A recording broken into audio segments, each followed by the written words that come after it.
Hello and welcome to the AgCulture Podcast, where we share insights about the future of agriculture. Each week, we dive into the stories, technology, and ideas shaping a sustainable and profitable future for farms and rural communities alike. I'm Paul Windemuller, host of the AgCulture Podcast, and today I just want to say this is probably one of my favorite interviews that I've ever done with a guest, Allan Savory, who is the founder of the Savory Institute, world-renowned Savory Institute. I had the privilege to speak with him for quite some time. So we're going to break this interview up into two different episodes. So this will be the first half of the interview with Allan Savory. And next week, we will air the second half of the interview with Allan Savory. Now, for those of you that aren't familiar with Allan Savory, he's known as the father of holistic management around the world. Allan is a native to Rhodesia, which is now modern-day Zambia in Africa, and has the most incredible career as an ecologist, politician, military general, farmer, and a bit of a controversial speaker on desertification around the world. Now, one thing I really appreciated about Allan is he was willing to challenge me on several points, and we also talked before and after the interview for quite a while, and he really challenged my thinking on a few different things. And I really appreciate how he gets people to think differently and not focus on problems and blaming, but on coming up with solutions and ideas to make a better world for the future. Now, Allan is quite a well-known speaker around the world. As I said before, he has one of the top 50 most impactful TED Talks ever given of all time. So after you listen to this interview that I did with him, check out his TED Talk on YouTube. It's very, very popular. It's very easy to find. Just type in Allan Savory TED Talk and you'll find it on YouTube. I would suggest doing that. That's a great foray into his career and what he's been working on and what he's passionate about. Now, I don't think I've ever interviewed somebody with such a wide array of experience and knowledge on so many different things in life, not just agriculture, but in life in general. Allan has had a lot of life experience in some pretty harsh conditions, and he was exiled out of the country at one point, came to the U.S., where he did a lot of learning at that point in his career. You'll hear about that more in the episode. I'm pretty sure Allan is also probably the most seniored person age-wise that I've ever interviewed on the podcast, but somebody that's really full of life and really passionate about getting people to think about how to improve the world. So I really encourage you, listen to this interview, listen to next week's interview, second half of the interview with him, and I really hope you enjoy this as much as I did. With that, here's my interview with Allan Savory, founder of the Savory Institute.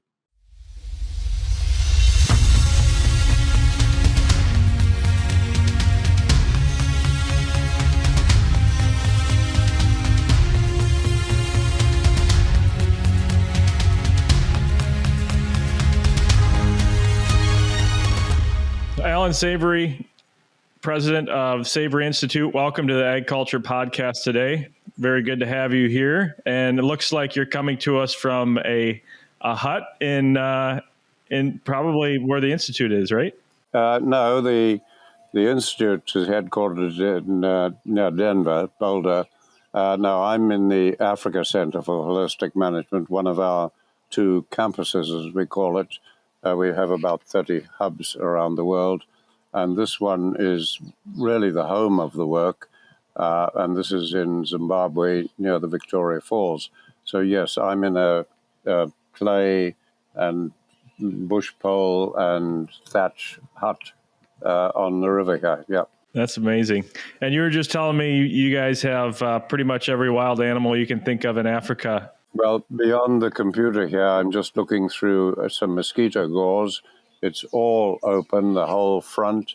I see the thatch roof, and I'm looking out on the river. And as I work on my computer here, I can look out and look at bushbuck and warthogs. And I have seen up to about 60 head of game while I'm just working. Elephants, kudu, all sorts. Yeah. That's why I like being here amongst the animals working. Yeah, yeah. Let's start out by giving the audience a little bit of background on how you got to where you are today, and I want to know what was that point that really made you have a perspective shift on giving you that passion for the work that you're doing today. There isn't one simple answer to that. I've given it, great thought, and I have, in fact, just completed the final draft of a memoir trying to explain that. So this is a memoir from 1935 to 1984, that period, and so it's got a purpose, and I think that would interest all your readers eventually. What it is I'm trying to explain that the ability to understand what was causing agriculture to be the most destructive industry in the world, as it is today, even more destructive than coal and oil or mining, the ability to understand that and to pull team humanity together and solve it could never, which we do have today and have had since 1983, we could never have developed that from one person. I could never have developed it. No person could have. It could never have been developed by any university in the world, any environmental organization, any government. It could never have arisen from one country because clues were all around, and it could never have arisen at any time in history. So while we've had agriculture destroy more civilizations than armies have over history, armies change civilizations, farmers destroy them. So while we've had that going on, we've never understood it and couldn't have. So this memoir explains how the way to solve the problem arose at a unique time here in this country, in Africa. A small country, very young country. This country was only 13 years old when I was born. Very small population governing it, shifting from literally slave-owning, warring tribes to a modern nation-state in a short time through a Boer War and 2 world wars, and then a dying empire, dying colonialism, and me as a young ecologist in the 1950s coming into that and recognizing the problem that scientists are only recognizing today. And I recognized it not through any wisdom, but because I was in charge of an area of wildlife greater than the size of Great Britain as a 21-year-old newly minted ecologist. And I observed that we were losing biodiversity and creating habitat destruction in these wildest areas of Africa that we were setting aside as future national parks. And that really piqued my interest. If we were setting these as future national parks, why were they already losing biodiversity? And those same areas today are even worse. And so at that point, and this is way back about 1956, 57, I decided to change my career. I had this dream of being the world's elephant expert. I love elephants, always have. And I realized that if I got 10 PhDs, if I was the world's expert on elephants at the end of my life, if somebody said, "What did you do to save them?" I'd have had to say nothing. So that was kind of that pivot point. So I decided to give up my passion, my love, and focus on this problem because I, in my immaturity, saw it as the dead canaries in the mine. Because if we're destroying life in national parks, including in New Mexico, where it's worse than here, if we're doing that, then surely we're destroying human habitat. And of course, that's what we're doing now on a massive scale. So by accident, I began studying that and then being forced out of government service because I concluded I couldn't do honest science in an institution. There were too many pressures to bias results etc. So I became an independent scientist, which almost nobody did in those days, and decided to support myself in any way I could. And then that took me into game ranching, because I believed we had to get rid of all livestock. They were destroying the world, creating deserts, same as all the vegans believed. I was more fanatical than they are. And I was working with top ecologist Ray Dasman, Professor Dasman, Professor Mosman, who's still alive in California. I was working with them. I was working with Sir Frank Fraser-Darling, and none of these people had answers.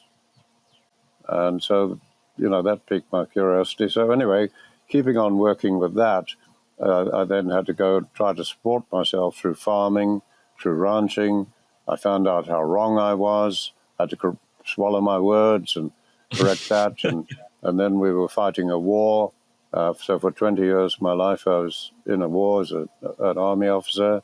And then I went into Parliament and ended up leader of two political parties ultimately, and then ended up in exile. And the exile seemed a terrible tragedy at the time. I was forced out just before the end of the war. And it turned out to be the biggest blessing of my life, because the American government Soil Conservation Service commissioned me to put 2,000 scientists through training in what the management they knew I was developing. And so we did that, and that gave me a 2-year period of working with wonderful people in all the American government agencies: Forest Service, Soil Conservation Service, BLM, BIA, U.S. Fish and Wildlife Service, etc., and World Bank, etc., and all the land grant colleges. And no young ecologist has ever gone through that, and then had the opportunity to train 2,000 people and learn with them. And it was just the most creative period of my life. And that's when we discovered what was causing biodiversity loss, all the faulty policies of agriculture, as you have in every country, and not just America, and so on. So we discovered that in '83. So it was a wonderful period. So I've described that in the memoir so as to give people an idea of how this arose at a unique time in a unique situation. At the end of the day, that is the number one cause of America exporting more eroding soil every year than all grain, all timber, all beef, all agricultural products. America's greatest agricultural export is just eroding soil.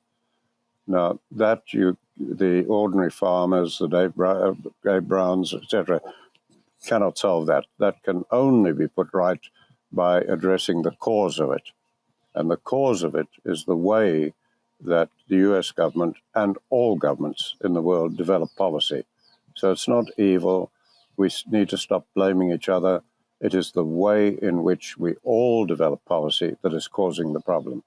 And it's very easy to explain to people. That's a lot to unpack there, with the military career and political career. Because I think what you said, policy making, is a very important piece of this, and making sure that we get that right in order to do things correctly.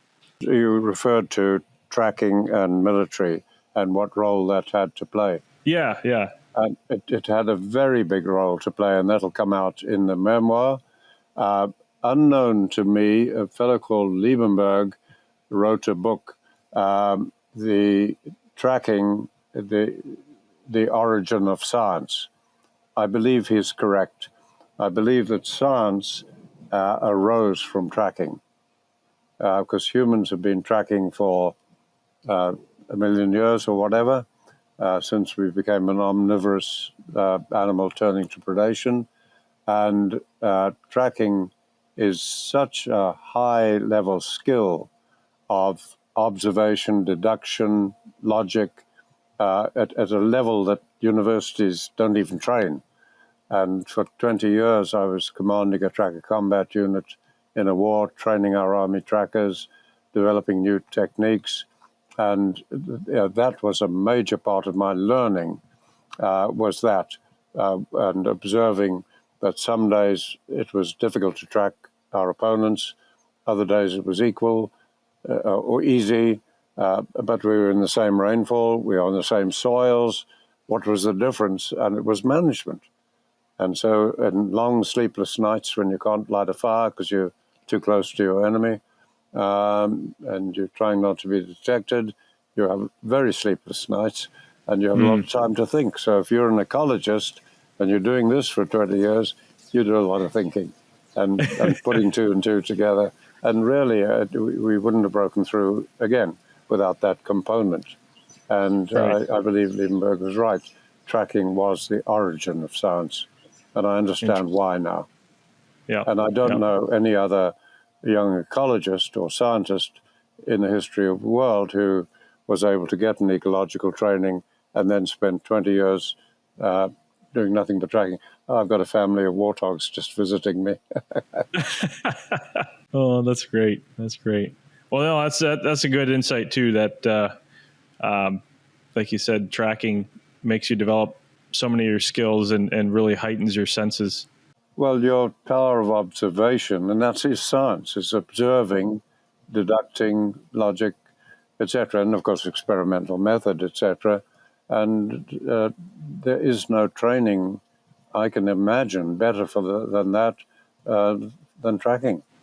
Right. When your life depends on being right. If you're wrong, you're dead. Right. It's a good motivator. That's better than a tick on a paper or publishing a paper. Is a bigger inducement to be right. I want to talk about the system of management that you helped develop when you were in Africa, and then again when you came to the U.S. It's really a holistic management emphasis, correct? Well, it's more than that. It is managing holistically. Yep. If you take a holistic attitude, a holistic approach, anything like that, it will fail. You have to actually manage holistically, and then it works, and we can't make it fail. It's a bit like pregnancy. You can't take a pregnancy approach. You can't be a little bit pregnant. You can't take a pregnancy attitude. You have to be pregnant. And let's dive into that a little bit more. What are the biggest hurdles that you see around that? Why haven't we done that in multiple generations or multiple cultures around the world? Yeah, why haven't we done it is what I just explained, is the reason for the memoir. We didn't know how. So while more than 20 civilizations have failed, when we could no longer feed the people in the cities in all regions of the world, when that happened, the people abandoned the cities and went back to sustaining small communities, pastoral communities, etc. And those civilizations never rose again. That's what I mean about farmers destroying civilizations. Now, if you get a very old civilization like Lower Egypt, which is the longest lasting we have today, that has lasted for well over 10,000 years, and it's been changed by countless armies and different empires, but it's persisted all along. And that's because the farmers could not destroy it. Now, the reason they could not destroy it was that the Nile River was bringing an annual load of new soil every year. And if you look at the civilizations with equal knowledge, equal levels of governance and everything in the mid-reaches of the Nile, they all failed. You only find the city ruins under desert sands. So you've got to ask yourself, well, why did the civilizations along a river fail and never rise again, even though it was once fertile land, and only the civilization at the mouth of the river lasted? And we never asked that question. And science is asking questions and answering them. One of the things that you're talking about here, or a lot of the stories that you're talking about here, I've been reading about in a book by David Montgomery called Dirt, the Erosion of Civilizations. I think it's a really interesting read. I don't know, have you read that? I haven't read that actual one, but that sounds an interesting title. Yeah, there's several on the past civilizations and why they failed, and they're pretty accurate. Yeah. Yeah, yeah, and you can see that. I mean, reading it, it's kind of tough reading it as a farmer. Of like, we always want to say, "Well, we're doing things right, we're doing things right," but then you look back at, like you said, at these countless civilizations that were very powerful, and they didn't always get things right. Like everyone always wants to say, "Well, they did things better back in the day." Well, not necessarily. It's been being done in a way that has a very major impact on civilizations since the beginning of agriculture. And some of those beliefs that we did things right in the past are a problem today. There's a lot of that in America and Australia, where people refer to the original inhabitants, the Aborigines or the Native Americans, as they call the original inhabitants, and they say how they had everything right and how well they managed the landscape, and we romanticize that. And I'm afraid it's not correct. And so that misleads us, because under the original people in every continent, on every nation, we had started the world biodiversity loss, desertification, and climate change round about 50 to 100,000 years ago is when the problem started. And so when you get people saying how wonderfully Aboriginal people managed the environment, no, they didn't. They were causing desertification. So you look at Australia, and you have a pollen record of a continent with largely fire-phobic vegetation when humans arrived with fire, and then you have the whole continent changing into a fire-dependent vegetation. That is desertification. So you have a whole continent over 50,000 years being changed. That's not good stewardship. But we romanticize it today. And then you look at North America, where we hear the same. And I'm not belittling early people. They knew far more than we did. But they still hadn't found the cause of the problem. They hadn't located that. We discovered that in 1983 only. So if you look at North America, they did wonderful things. They thought 7 generations ahead, etc. But frankly, by the time European colonists, the Spaniards, arrived, the city-based civilizations had already failed. Chaco Canyon. Right. So they'd failed before the Spaniards arrived with sheep or cattle or anything. This was entirely under their agriculture. So then the problem is not maintaining small communities. We've been able to do that forever. The problem is maintaining civilization. Yeah, big cities. So in Australia, they maintained no civilization. In North America, the civilizations they try to maintain failed. So when we romanticize, we actually endanger ourselves, because we're distracting from studying the problem objectively.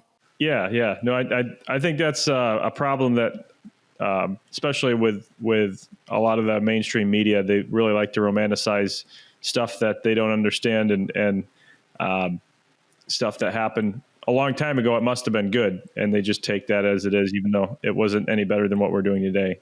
Well, be careful there, because I said we're into a lot of blaming, and so we got to watch ourselves. You and I. You said right there, you were blaming the mainstream media. No, it's everybody. Don't blame the media.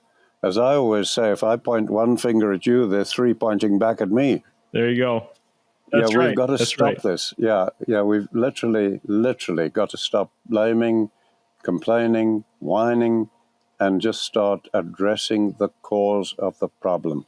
So with that, I know you've talked about a lot about grazing in your talks and other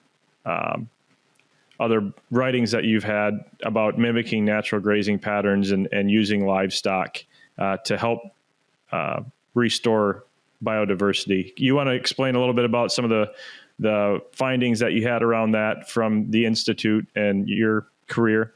Yes, that I discovered.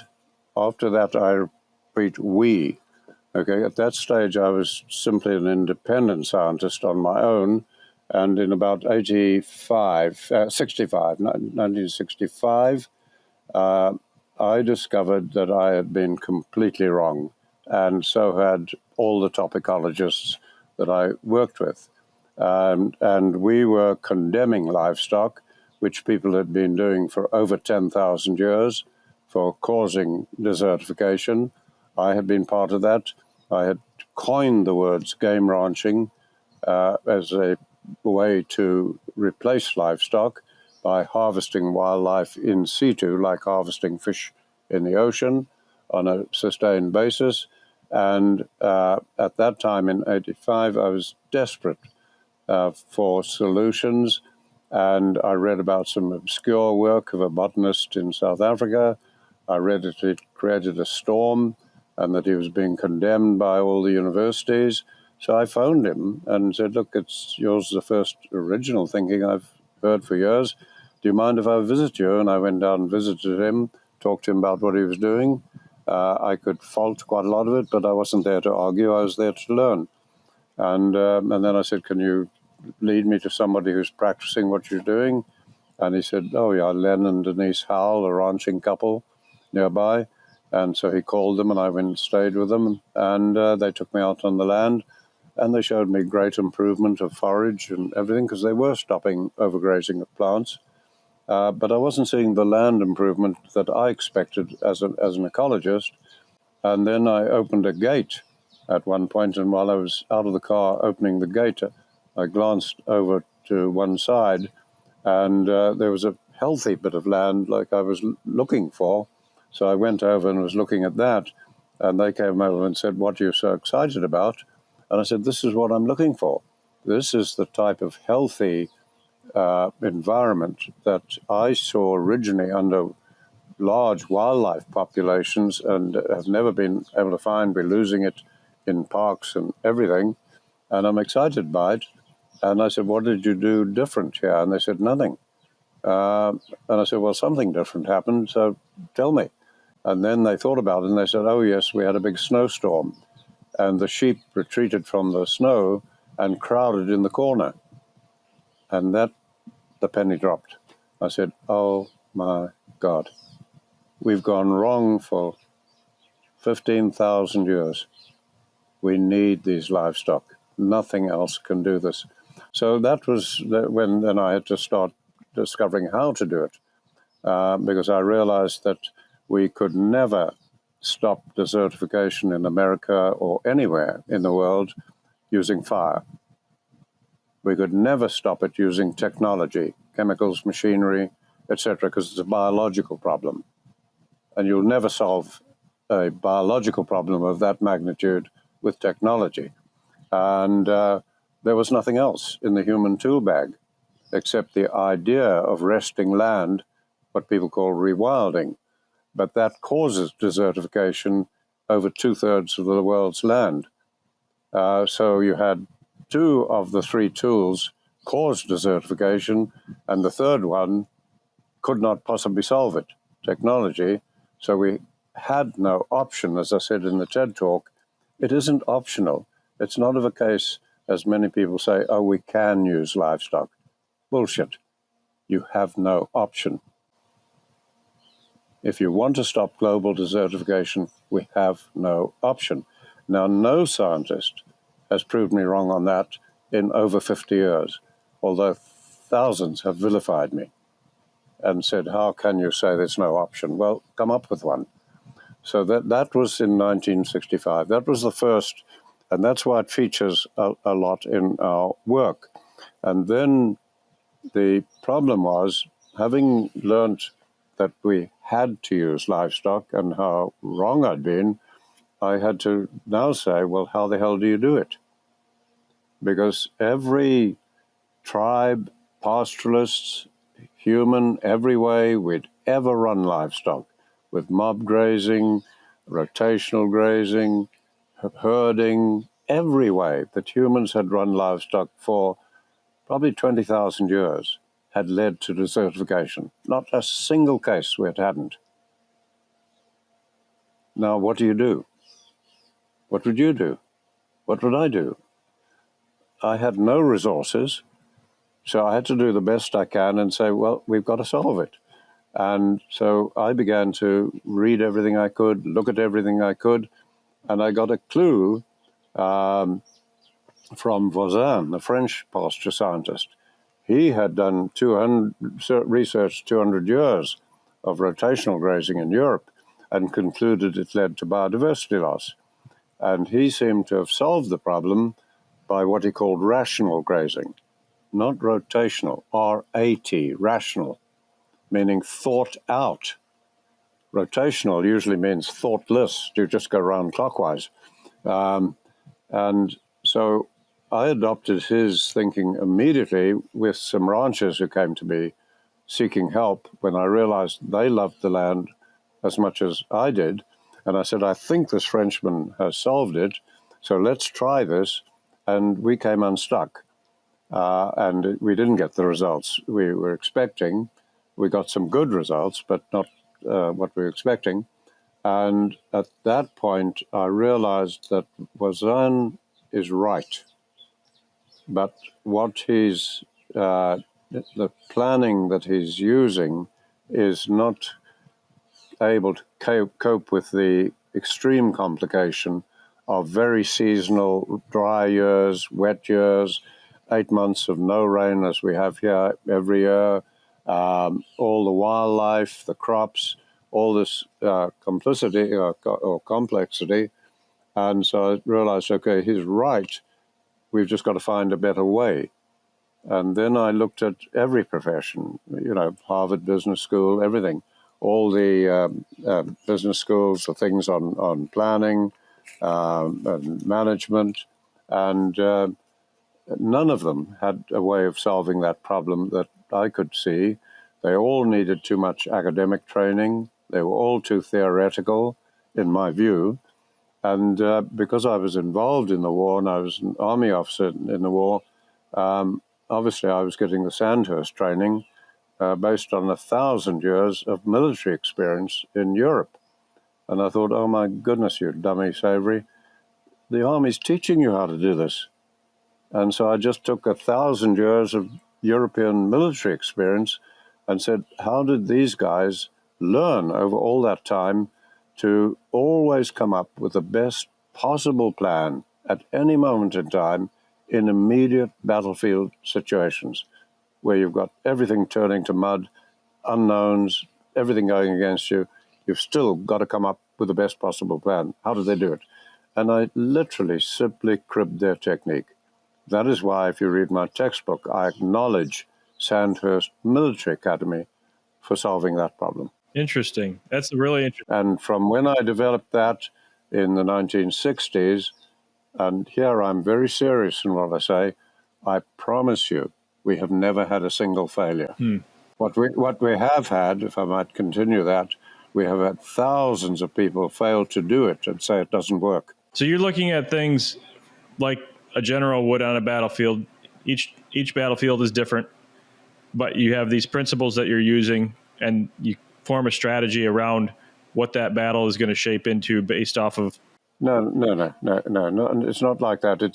It's like this. The average human, I use the example, cannot count three things at once. So if you take a city person and say, count the bicycles, count the motorcycles, and count the pedestrians walking past you, they can't do it. They've got to use a tally counter or something.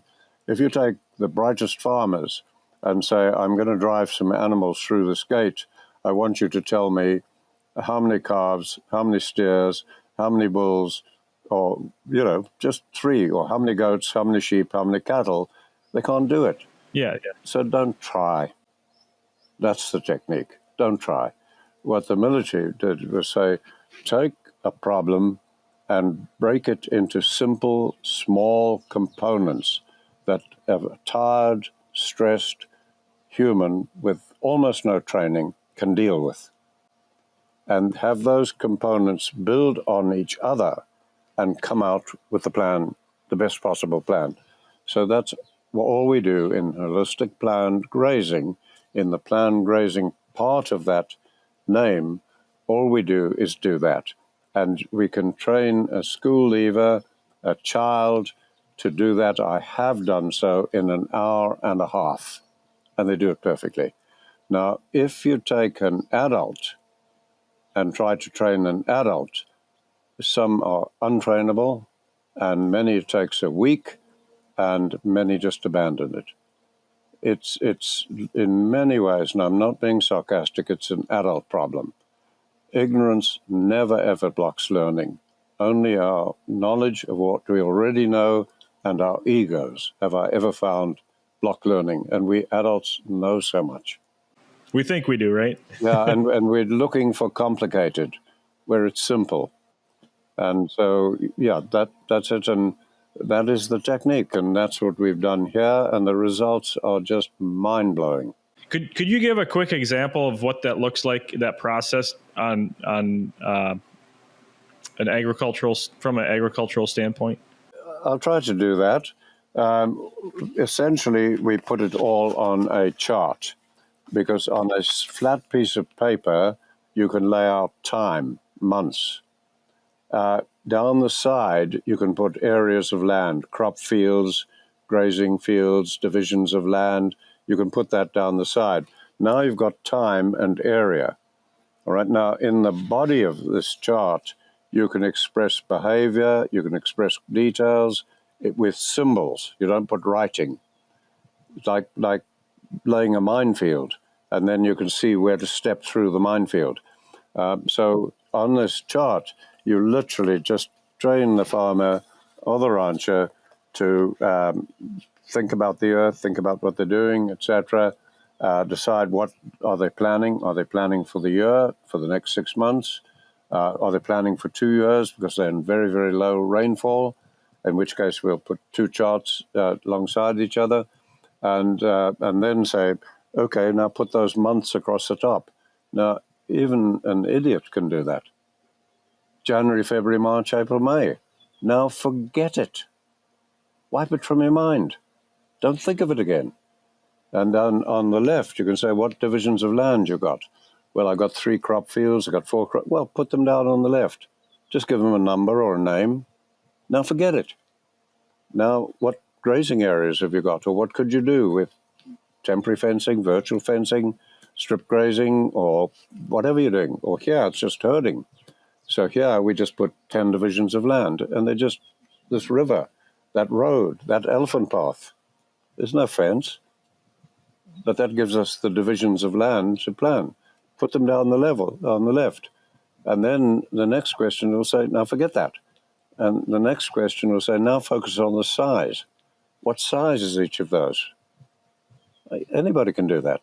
Now forget about it. So as you do each thing, you literally wipe it from your mind. It's appearing on the chart. And you go through like that, and it's literally step by step. Now, it'll come down to, okay, how many divisions of land have you got? Now, before we count that up and record it, we want to know if those divisions of land are available all the time or not. So a question will say, over the months that you're planning, is there any reason that for some reason livestock cannot be on that land? So anybody can think about that. Look at their farm, look at the map of their farm, and think about it. And if they say, oh, yes, I've got poisonous plants, no, livestock can be on the land with poisonous plants. They have been for centuries. We'll deal with that in another step. So is there any reason? And very seldom is there, no, they can't. Sometimes it'll be purely because there is no water. Okay, and then it'll be, well, how long is it not available? So there'll be 1 or 2 that may not be available. If it's crop fields, they're not available because we'll be planting cotton or maize or whatever. No, that's not all the time. What months? So you just put a red line through those months when livestock must not be on that field because they'll trample all over the crop. And now at the end of that, you can say, all right, the next step is just count the paddocks available. And you put it down below. I've got so many divisions of land. You see how I'm going through, and each one wiped from my mind? Now the next one is a big one. They'll say, now think about each division of land, think about what you're trying to do on that land, because you're going to be in proactive management, creating the result you want. We've dropped adaptive management. We don't do that any longer.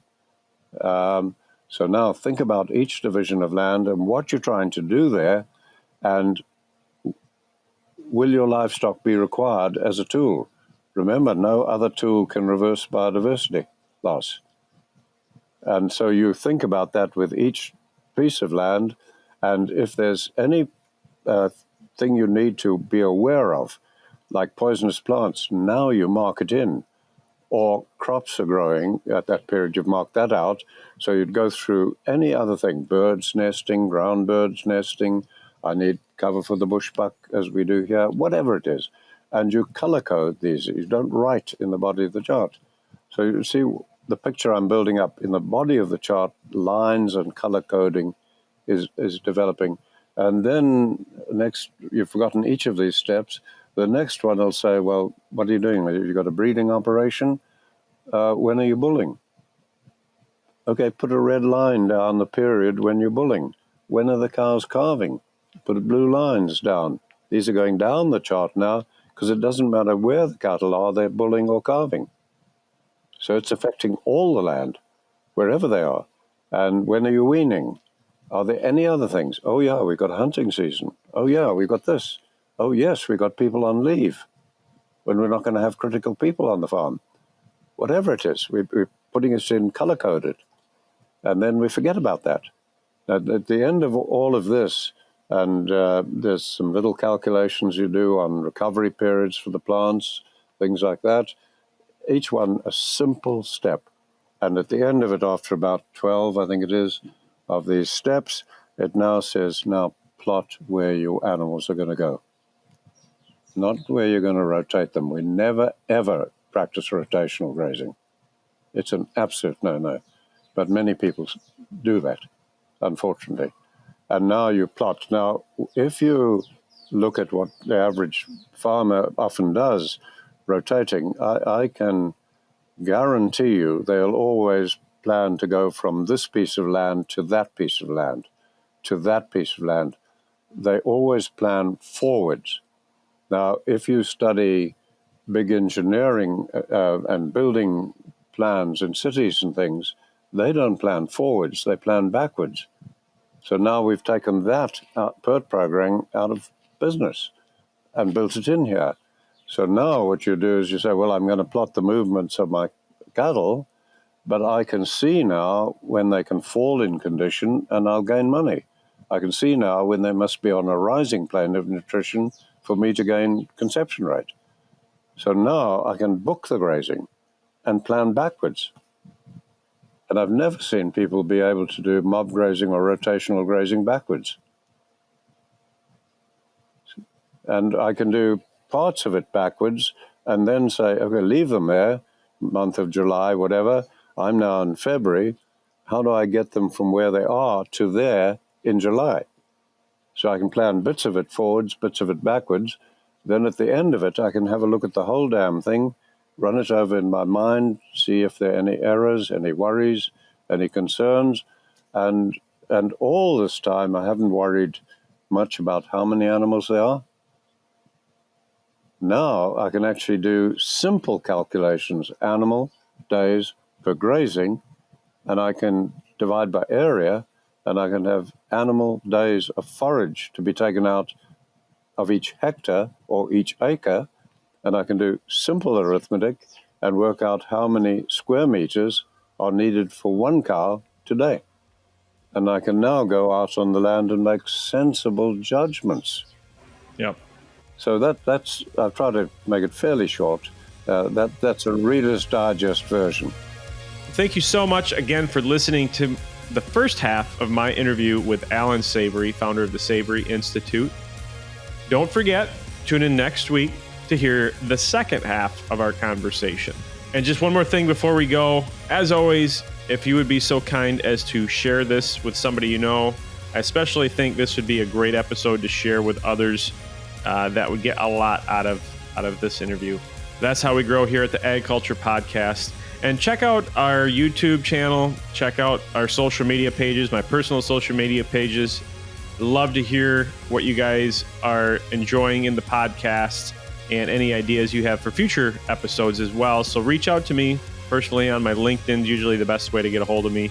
I would really appreciate that. We will see you next week for another exciting episode of the AgCulture Podcast. Thanks for listening.